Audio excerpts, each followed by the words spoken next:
Sa malalalim na kwento ng Visayas, may isang nilalang na kinatakutan, isang halimaw ng gabi. Siya ang balbal, isang nilalang na mahilig sa bangkay. Ayon sa alamat, ang balbal ay may balat na parang bulok, may mahahabang kuko at matatalim na ngipin. Nakakalipad ito at may amoy na tila bulok na karne. Tuwing gabi, gumagala ito sa mga lamay o sementeryo, naghahanap ng sariwang katawan. Kapag may nakuha na siya, pinapalitan niya ito ng katawan na gawa sa sanga ng saging para mapaniwala ang mga nagbabantay na nandoon pa rin ang patay.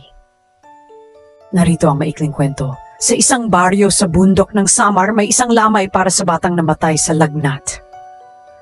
3 araw nang gising ang pamilya, pero nang ika-4 na gabi, napansin nilang ang bangkay ay tila mas magaan. Nang buksan nila ang kabaong, wala na ang bata.